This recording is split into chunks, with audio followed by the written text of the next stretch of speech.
Good morning and welcome to Daily Game Design 222. Yeah, it's been a good weekend so far. We do have a game design meetup this afternoon. We also have another meeting. We're just going to pretty much have solid meetings for the retreat until we hold the retreat at the end of next month. We're starting to get more people registering for the retreat and some names I don't recognize, which is always very exciting. I'm just so confident moving forward that we have a team, like a very capable team. One that, this is what I'm excited about, one that cares a lot about the first timer experience. And that's so important. Like last time, there were glaring gaps in what we offered people who were new to the group. And I carried that. That was pretty frustrating. And some of it was just I didn't have the help in place. I didn't ask for help until it was kind of too late in some cases. So anyway, really looking to remedy that as a problem. Anyway, yeah. I've heard we got some friends coming back from the mainland, which is very exciting. Anyway, all good things happening there, but it's going to be a pretty full day. I'm actually meeting up with family friends for brunch. I picked them up for church yesterday, got them from the airport Friday, picked them up for church, took them to our big convocation assembly yesterday, and then we went on an adventure. Actually, I'll show you a little bit of what we did. So this is them, Dan and Deb, just fantastic people that I've known for most of my life. Great friends with my parents. They travel a lot together. Anyway, it was a cold, rainy, windy day yesterday. And we didn't have a plan. So we just decided to, I thought, it could be really cool to drive around the southern tip of the island and then head up along the windward side to see if there were, well, because I've never actually looked up and seen the rainfalls going on the mountains. Rainfalls, the waterfalls going along the Kolaus. I don't know why I've never really looked up, because whenever it rains, apparently there's just tons of waterfalls coming down because there's all these really sharp valleys that anyway, beautiful mountains. But I just never looked up at the right time, so I thought, oh, it's really rainy. What can we do when it's rainy? Let's just go for a drive. Let's just go to the other side. We'll stop and be able to see the blowhole. That's where we were here. Maybe there's just some nice stuff we can see as we cruise around. Deb's knee is kind of a little messed up, and so it was just, we thought, let's just go for a drive. So we took him all the way up to North Shore. We actually did the full loop, starting in the south shore and just looped all the way around. But up here, this is Waimea Bay, and it was actually cleared up by then, but it rained super hard. So I'll show you. This is us stopping by Chinaman's Hat. And this is very mild compared to what other people were dealing with yesterday. It was really maybe foolish to drive around that day yesterday. But it worked out okay for us. I shared a video yesterday, this morning, of, it looks like flash flooding they had right around Pearl Harbor, and it looked bad. It looked really bad. Anyway, just had a great day, dropped him off around 6:30, got home, and then I sat down. I was listening to the Alex Honnold interview with the Diary of a CEO guy. And then, because I knew I wanted to do this, so I developed a couple of game modes. That's where I'm going. developed a couple of game modes for ADRA HQ, and so I want to talk through those. But this was one that this is related to what I'm calling the global mission run, and what I wanted to do is see in a with a perfect run, like how many cards with perfect play, how many cards would be left over. And so obviously this assumes a lot. Or would it even be possible to complete this challenge? And so I cheated and basically satisfied the cost on each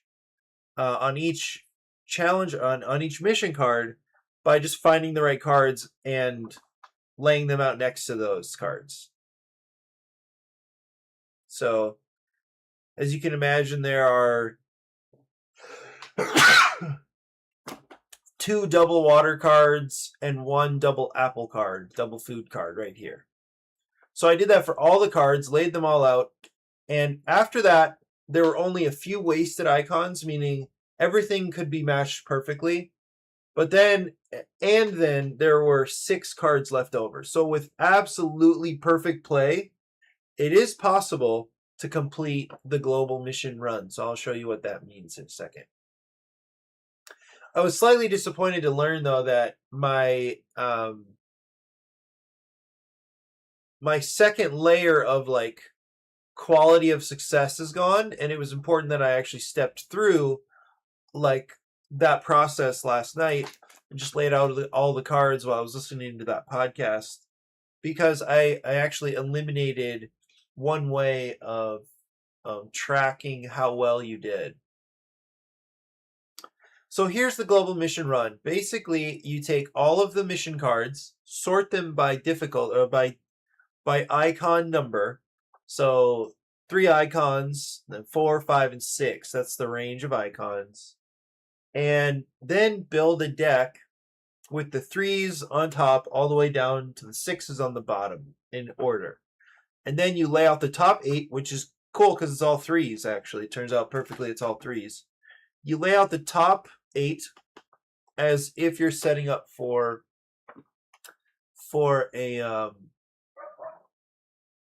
an easy 4-player game.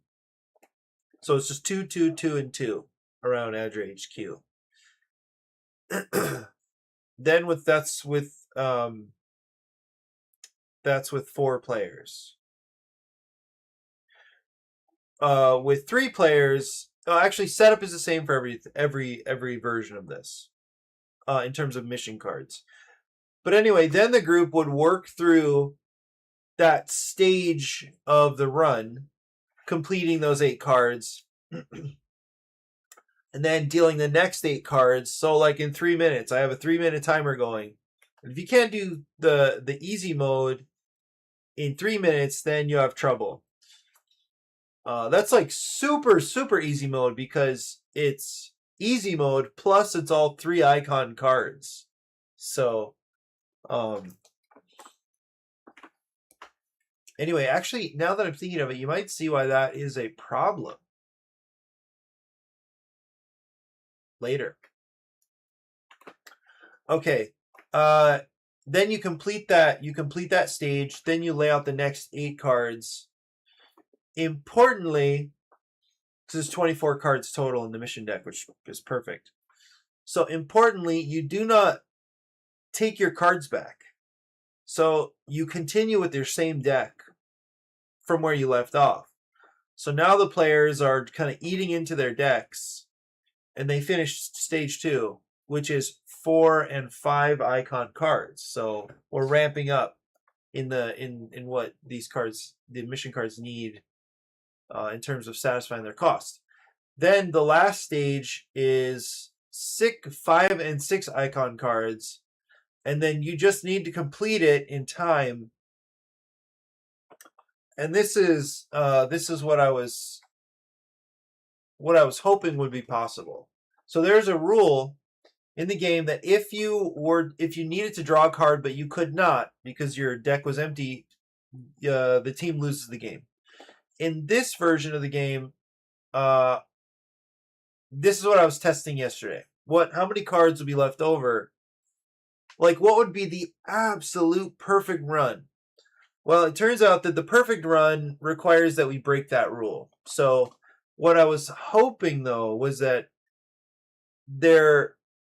you wouldn't have to break that rule, but if you played and you did not have to break that rule, then it would be, quotes, a clean success. Whereas if you had to break that rule, it would be a messy success.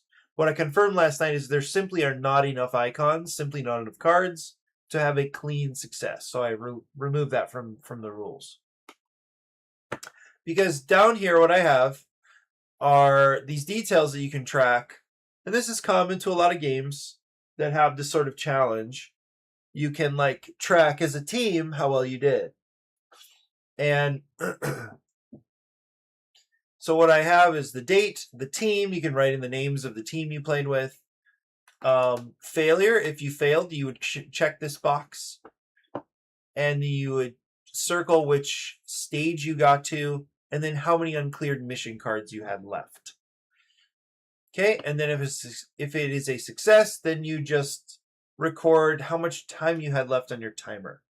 So in that way, you can always set a higher bar, or at least presumably, or at least with a different team you could try, and you have lots of ways to improve here. Or at least a nice way to track how well you did that time. So I think that's nice. And then I just have this little ranking scale. If you get stuck in the first stage, you're a trainee. Second stage, you're a rookie. Halfway through the third stage, you're a veteran. Almost completely finished, you're a master. And then a success is you are an elite. I don't have another word for elite. It was going to be a messy success was an elite, and then a clean success was an ultra elite, but obviously that didn't work out. Okay, so the puzzle there was deciding what to do during setup for the resource decks. That was pretty simple, though. It just was to distribute all the cards. Doesn't matter. You just need all the cards out there. And then describing when the end of the run, when is the end of the run? How to start the next stage, what to do at the end and beginning of the next stage.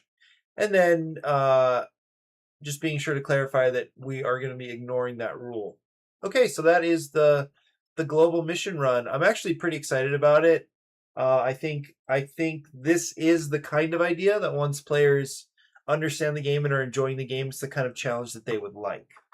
Like, it would keep it fun, at least for a while they're, they can always like challenge themselves. The cool thing about this too is like it's basically at most like a 12-minute challenge, because if it's 3 minutes per stage plus setup, and upkeep between rounds. So I think that's great. 12-minute run, maybe 15-minute run at most. But that's like basically playing 3 games in a row. And I think it's like sticky enough, like, oh, we want to get into the next stage and get into the next stage. So I think there will be a lot of good natural motivation behind that. So pretty excited that the math worked out so that this mode will work out. Okay, and then I also thought through a solo mode. So this was on Friday. I was sitting in the classroom. I had a prep period. And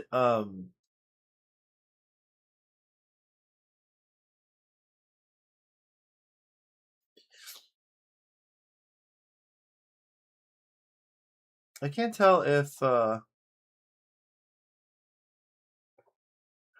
so I'm playing a long chess game with a friend of mine who I feel like I've always lost to. I looked at our record and I haven't always lost, and I'm shocked because he's much better than I am.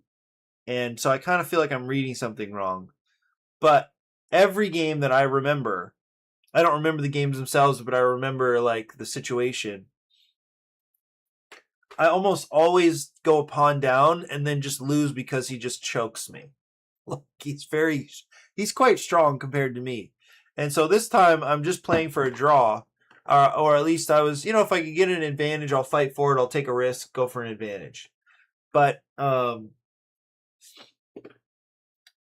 one point I realized I'm just trying to draw the game. And now we're in like super late end game. We both have one pawn, one rook.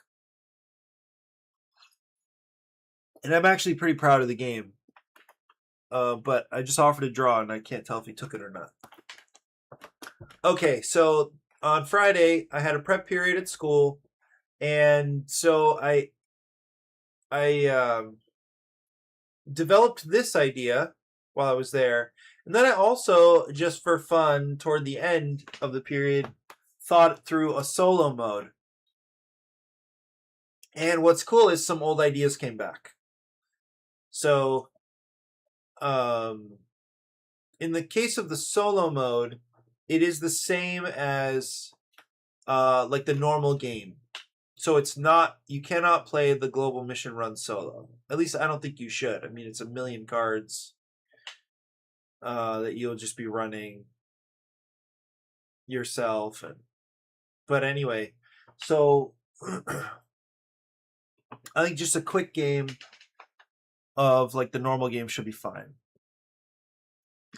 So in this case, I think what's nice is that this mode will feel slightly different. No, it will actually feel quite different from the normal game because you have a few abilities and a couple extra requirements. So you can see set up here, you're selecting 2 resource decks. And importantly, I don't know how much this matters, but I think it's a neat detail. Importantly, you shuffle both, place them both in your player area, but you place them face up so you can see the top card. And then in the mission cards, okay,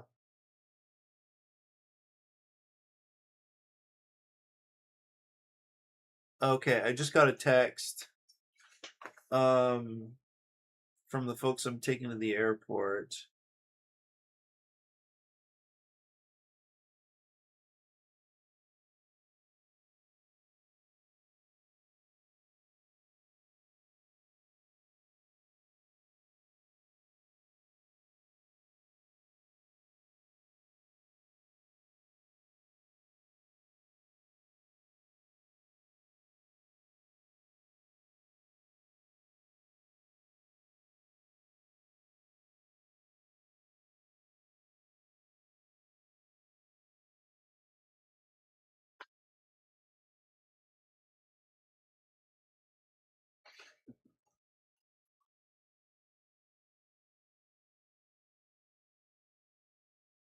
Yeah, so we're having brunch this morning, and then I'm taking them to the airport. It sounds like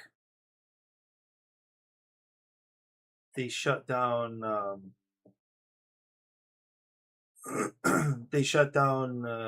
pre-check.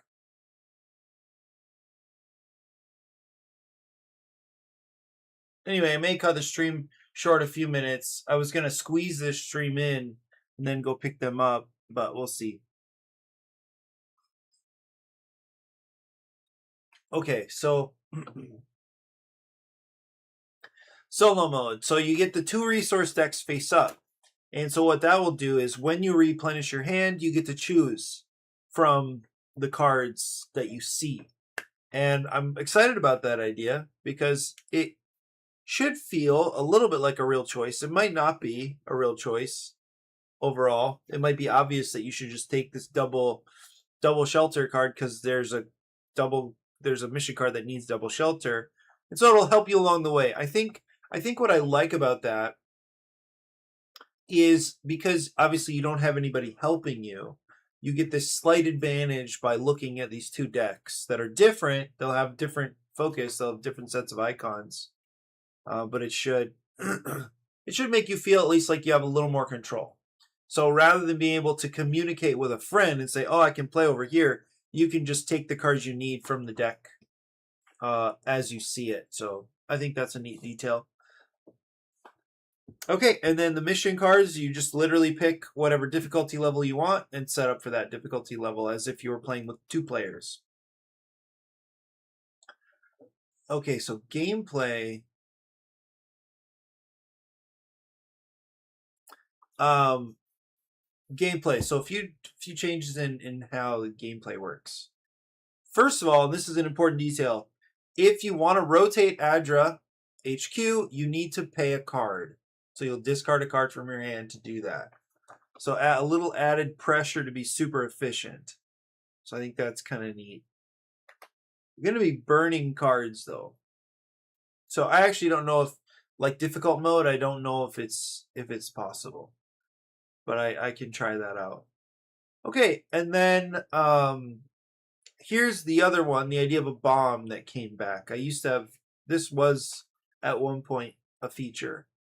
So if you cannot play a card, and this was another important detail because I was worried back when I was designing with this idea in mind before, I was worried that players would just drop these bombs and burn through cards, but just get mission cards out of the way. So what happens is, if you cannot play a card in your hand to any revealed mission card, you may use a 4-card resource drop to clear the mission card ADRA HQ is pointing to.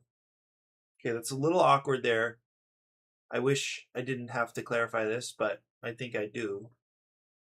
Okay, discard 4 cards from your hand and sweep away that mission card. Replenish your hand and continue the game as usual. So rather than the players being able to just like drop bombs whenever they want, they can only drop them if they're stuck.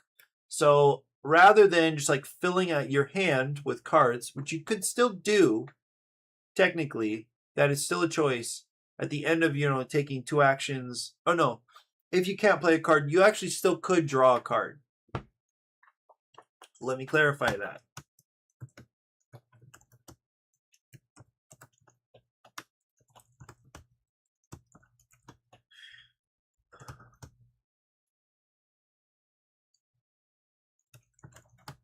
Of passing and drawing a card. Okay, maybe that's helpful.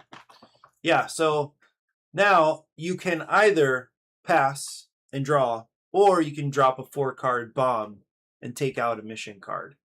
And again, that's only if you cannot play anywhere. And I think that's a really great detail. It's like, since you don't have help, you get these special abilities to help you. That is that you can choose which cards you want to come into your hand, and you can clear a card with this resource drop. Okay, and then replenishing your hand, you can choose from either deck. And that's it. So just need more playtesting with that, but it's just really, it's exciting to, actually I should probably also add illustrations here. It's funny, I've been working on this rule book for a while, and then every now and then I'll see a stranger pop in. So that's cool. I don't know who it is or why they're looking, but this is really exciting. I think this game now has the pieces, almost like the development, the maturity to actually stick once people get it. Once they internalize these rules, which I believe are at the level of complexity that we're aiming for. There's gonna be a little startup cost here. There's gonna be a bit of a learning curve. But once they get it, and now they have these options that can keep them playing, I think it'll work. I think it's good. We just need to get it play tested. We do have our meetup this afternoon, so I'm hoping to get it to the table then. But I know we need to prioritize another guy, Aaron, who's come, I think, twice in a row and has not played any games. I'm sorry, has not play tested any of his games. Okay, I think that's it for ADRA HQ. I was just happy to share some of the, I think, really exciting developments there. And they're getting ready for Thailand. They're leaving for Thailand, so I'm really glad for the timing here. They said they printed copies. I'm just really excited for the progress.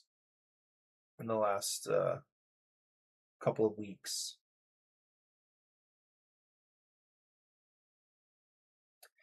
Great. Okay, so I think that's it for ADRA HQ. I'll shift over to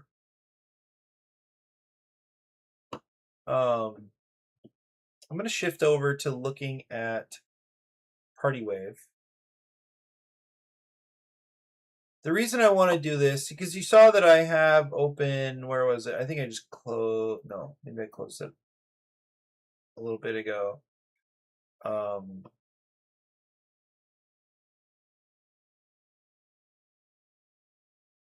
It's just so wild how many publishers there are. It's crazy. And I don't know. Like a market flooded with mediocre games. And I know I can't decide. I cannot be the one who says this is a good or bad game. I know I make lots, and we all do, we all make lots of bad games. At the same time, just more and more people coming into the market, just bound to be more and more. Anyway, I don't mean to sound elite or like I'm complaining, but it's just kind of like, oh. It also gives me hope. I just need to find the right publisher for these games, because they will get published. I believe that the time I've put into these games is going to pay off. Like, they're really close. You know, I just need that. Like, I was starting to see, oh, like Kids at School on Friday, I was starting to get that validation. You know, the player validation. This game is working. And that's what we're looking for. It's that simple. Are you having a good time? Is this fun?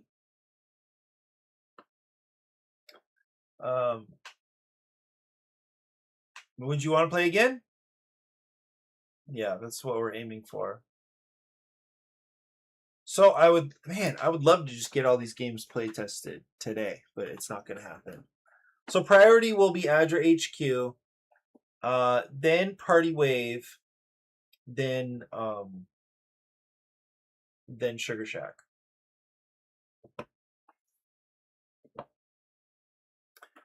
I want to try a 2-player game and see if anything stands out. I think we still probably have a first player problem, not first player, runaway leader problem. But let's see. So we'll just play yellow and red today. Okay, that did not work at all, because I missed these guys.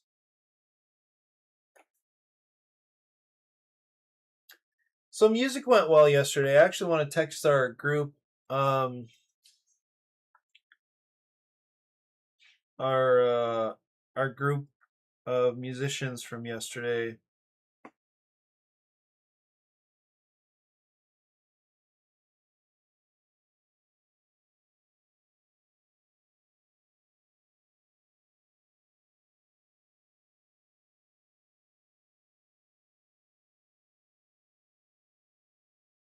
Let me just do that really quick.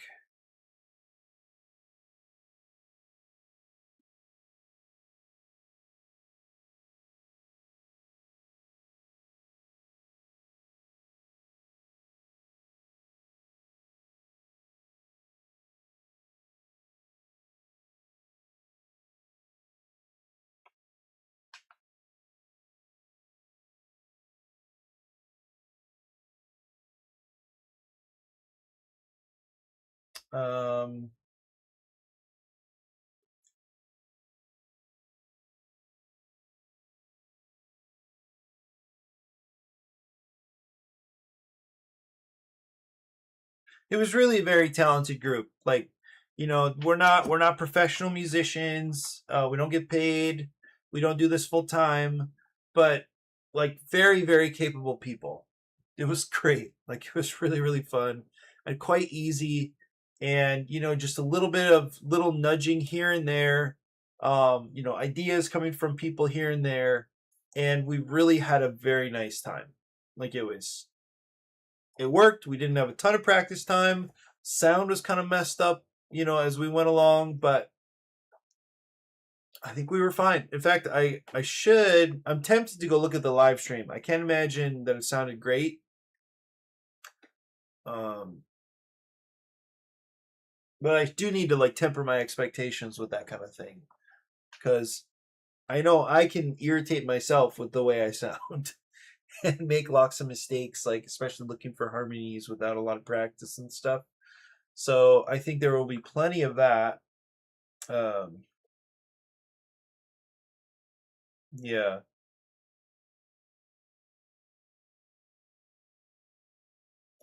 Let me just finish this.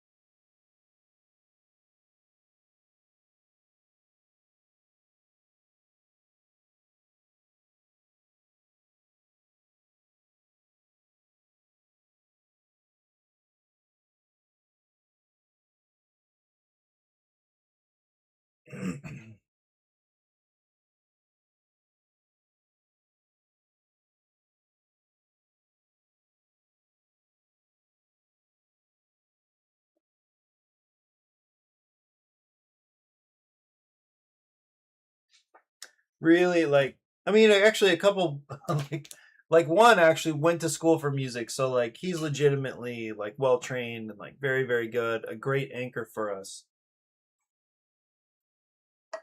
A rhythm guy, which is amazing, but multi instrumentalist. Okay, so let's say I'm playing with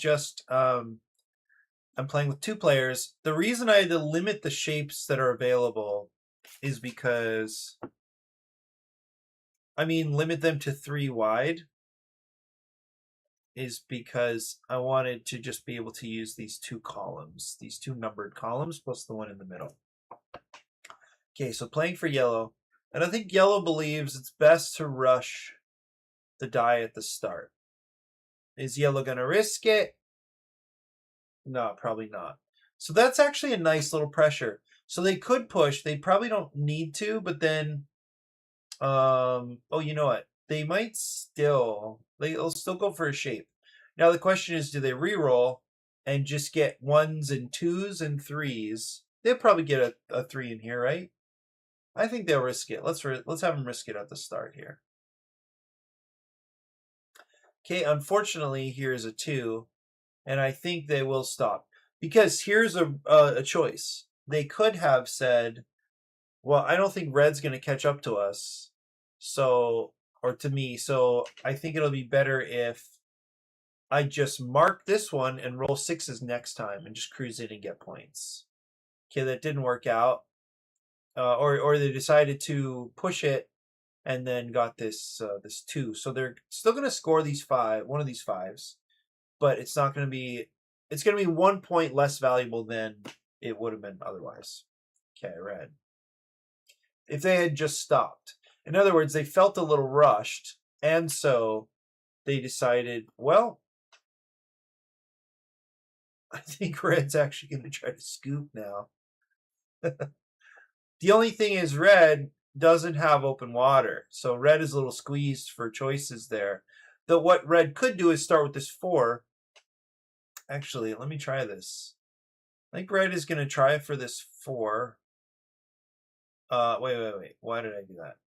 No, I was supposed to put the 4 right here.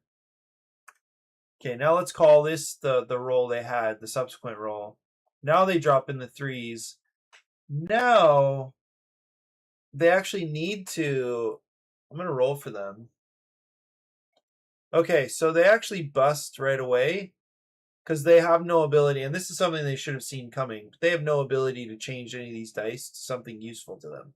So this is a bust actually, and it's a 3. It's a 3-point bust because they put 3 dice on the board, and now they get cleared off. So yellow has smooth sailing into that 6. Okay, so let's start with this 5. Now, I think they'll mark because now they're feeling less time pressure. I actually really like the thought process I'm having right now. Like, I feel like, you're weighing the odds a little bit. What's the other player up to? They got hurt for this because of that wipeout.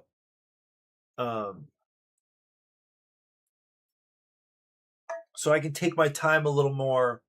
There's no rush because, actually, you know what? I think I still like the idea of a game that ends when this deck is gone. So there's 13 cards left. What I would want to do is pick some number of cards per player. Let's say 2 full. Let me think about this. Because let's say they got 2 full sets of different numbers, 4 cards each. So that'd be 8 cards. So 8 and 8 is 16. So that's basically the full deck. So maybe not. Maybe 6 or 7 cards per player. If it was 6 cards per player, then what I would do.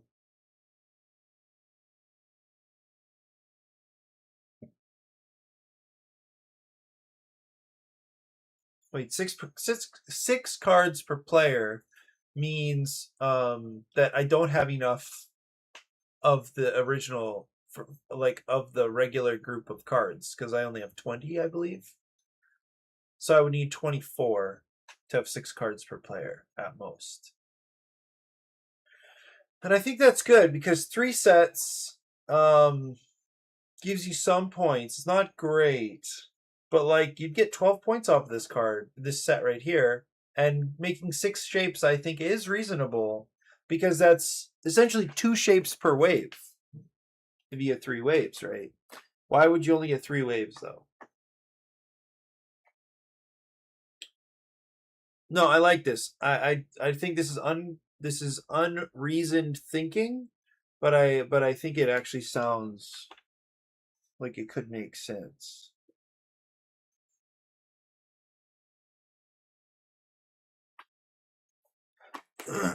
Okay.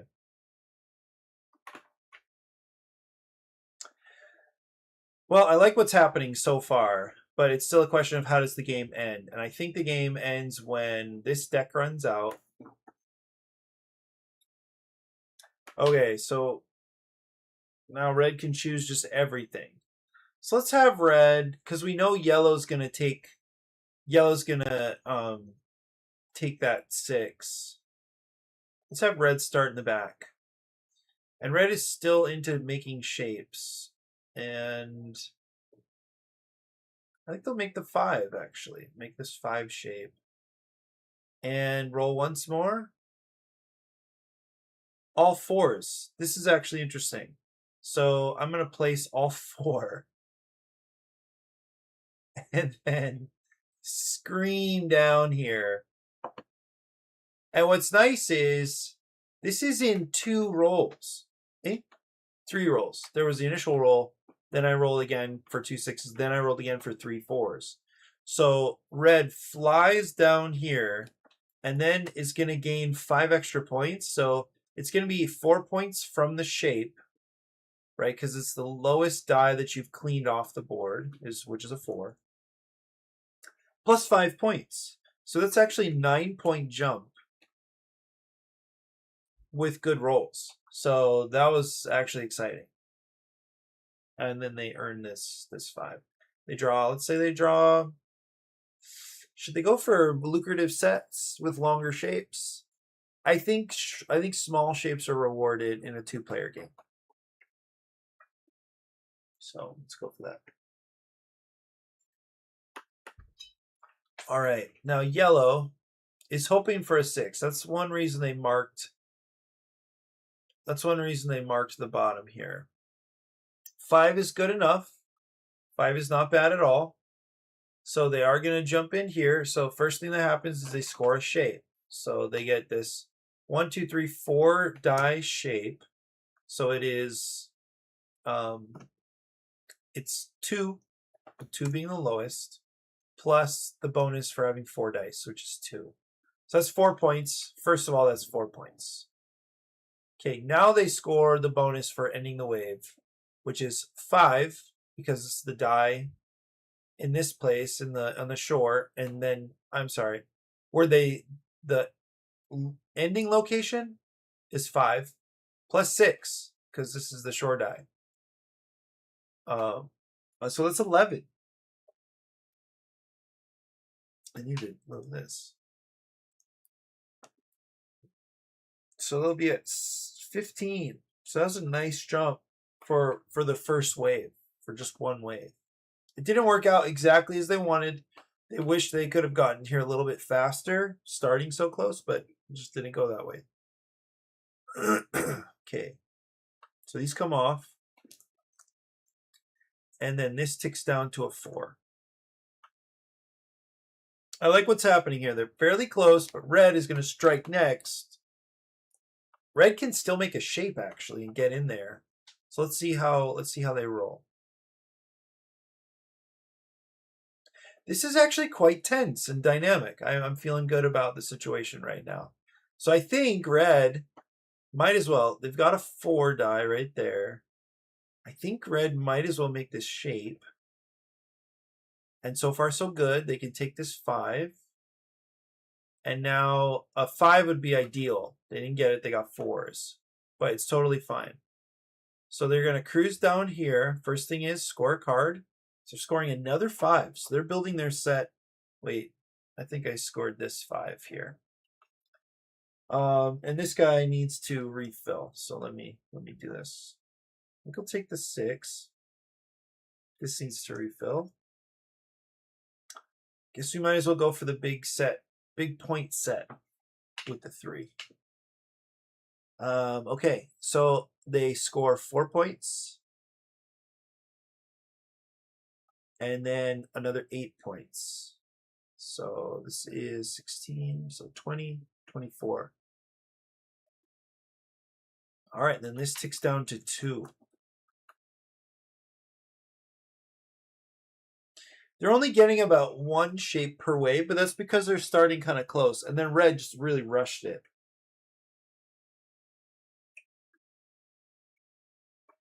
But that's important to remember. Is you could take your time. You could take your time and move very slowly down the wave.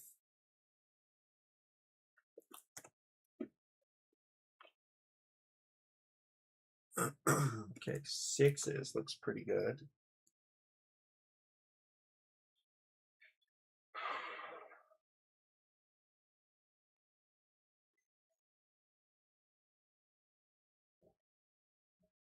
I think they'll try to start by cutting off this 6 right here. Well, that's an unfortunate roll. But we'll still go for it. No. I think they'll stop just to be kind of annoying. Because they don't want red to start with a big roll with 6s there. They're just trying to get in the way. Okay.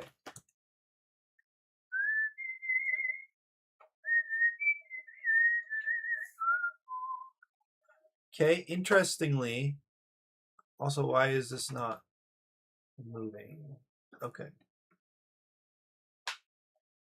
You know what? Red might be cheeky because there's still the idea that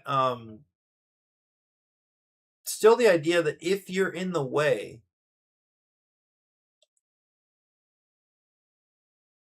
what's the timing of this? If the player would roll and has no legal placement, if it's a player's turn to roll and there's no legal placement for a die, then they earn 3 points. Is red just going to be annoying here? I think so. So they would roll, but they can't. So 1, 2, 3. I don't love this, but like that's the rule at the moment. So then they pass. They're out of that, or their turn is over. Okay, and we'll roll for these guys. Okay, so we'll take the 6. It could mark and score right now. The most they're going to score is a 4, so they're definitely going to roll again. Okay, that's very unfortunate, actually. So now they have to push their luck, and they have to do. Actually, wait a second. Wait a second. Wait a second. What do they have? They could. Who's this? This is yellow. I think they'll turn this card in for a 6, actually. So we'll do that. I'm going to discard this card. Discard this card over here. And then that's a 6 now. And then roll one more time for a 5. It's great. So now this is going to jump in here or drop in there. Now yellow is going to score a shape. So they'll score, where did, oh, wait. I was not thinking at all. No, they're making this, they need to, oh no. This actually changes things a lot.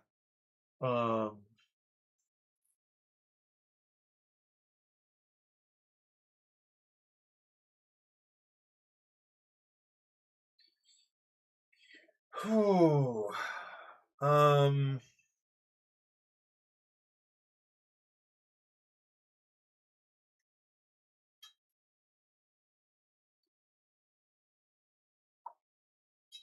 The reason this is a problem is they want to keep 5s because they're building a set of 5s.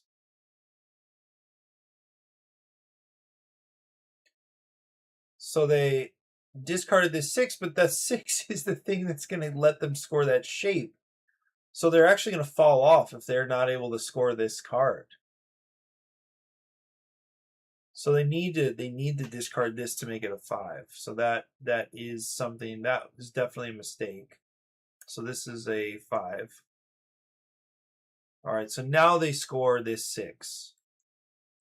And they'll add it to the thing here. But I mean, the good news is that they're scoring 4 points because this is, the lowest die is a 4 plus 5 points. So this is a 9-point jump. And they're at, okay, so we'll go up here. And then in a second, they're going to score another full wave. So that's good news. Okay, at the end of their turn is when they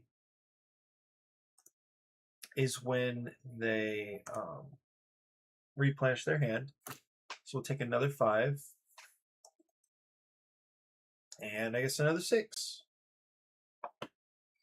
Okay, red's turn.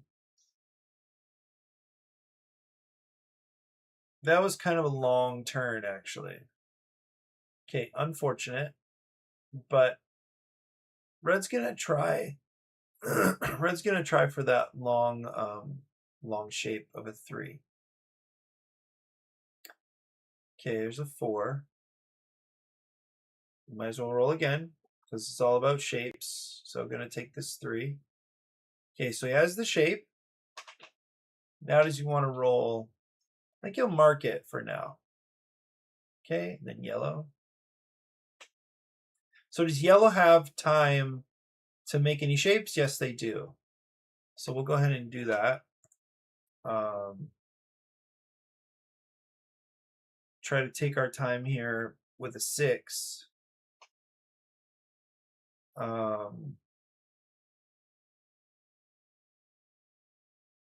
Okay, we'll do the 2 4s. That's totally fine.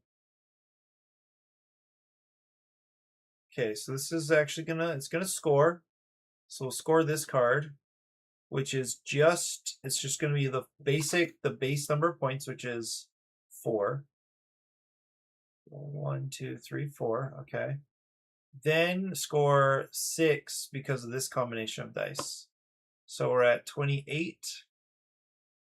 So we'll go up to 4 here. All right.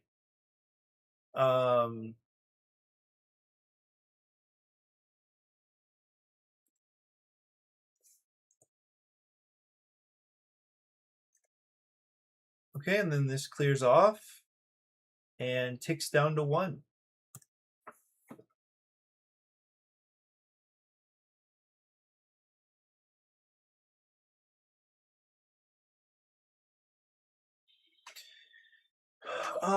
Okay, I think I'm gonna end the stream pretty soon.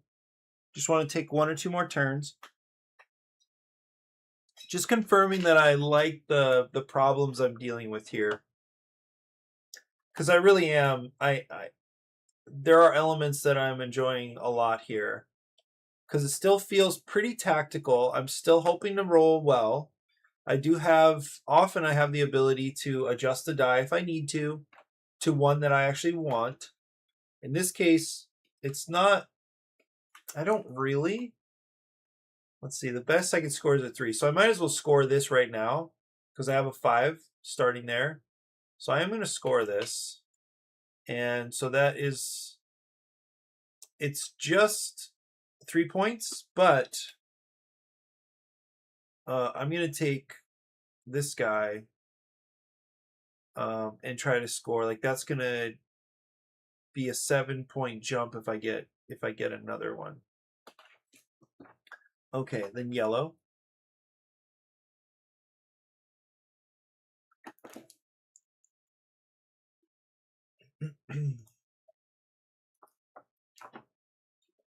Okay, 2 6s is pretty good. So start over here. Now what is yellow? What kind of shapes is it? Oh, let me refill here.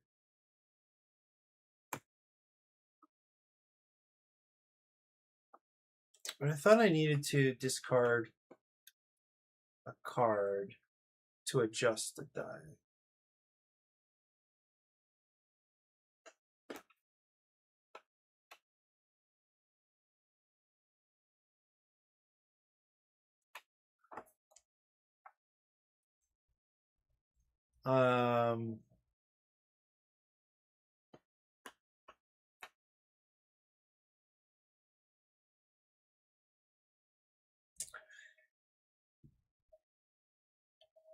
What was I doing?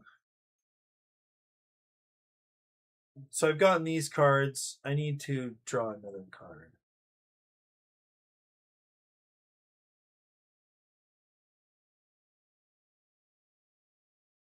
Maybe deny a 3 for this guy. Okay, 2 5s.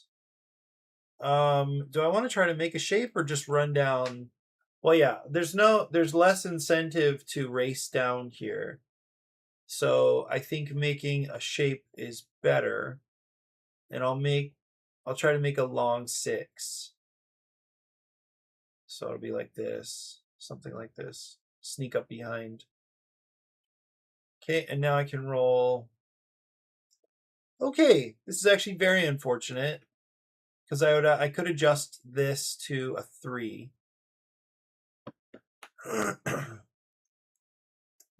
I'll do that. I'm gonna discard this guy. Make a 3. So I'm gonna come here, and now for my next shape, I can't. Sorry, for my next roll, it just needs to be. No, I think it's too much of a risk. I'm just gonna mark this here. Then I can roll anything. Okay, red.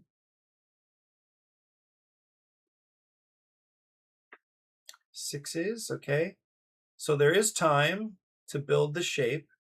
So I'm going to do this for red. Then we'll go 4. Okay, and then I feel good about, okay, a 4. That's perfect. Okay, so red races down here, is going to score this 3, which is big for them. It's just the base number of points, which is 4. 1, 2, 3, 4. Okay, tied. That's cool. All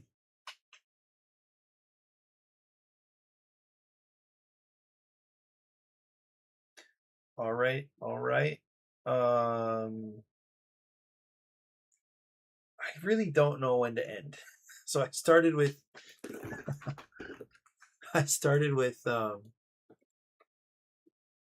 2 cards each plus 3 in the middle here, 3 in the display. So that's 5 cards. And then if I had 6 cards per player, then I'd have 7 left in the draw pile or in the deck here. Which actually, does that seem about right? Wait, so So red is scoring that. Is going to take, I don't know, this 5 because we're really late in the game at this point, I think. Okay, so red scores. They still need to score their 5 for the location die and the shore die.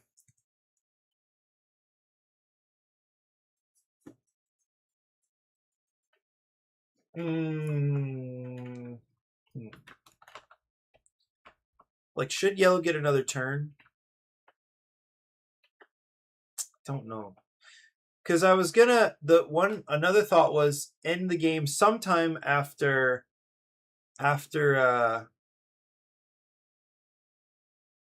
this ticks down to a 1. Well, anyway, I feel good about the decision making I was doing. I think it's not super thrilling, but it is tactical, and I think there are some real like true decisions. I think the set collection is working.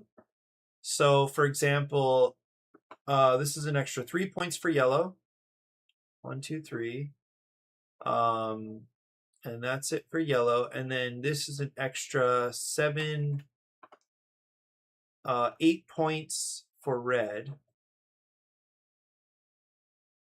So 1, 6, 7, 8. Then yellow was going to finish another wave, so there'd be another big jump. So it's just neat. It's just finding a time to just like end the game that feels fair. Anyway, feel good about it. I think I'm pretty close. I just need to play test. I need people to like give me that validation before I create a pitch video. And then anyway, I have the prototype printed. And yeah, just try to get it to the table today if there's time. Anyway, thanks for hanging out with me. I will see you soon. I'll see you tomorrow. So that's it for me. Bye-bye for now.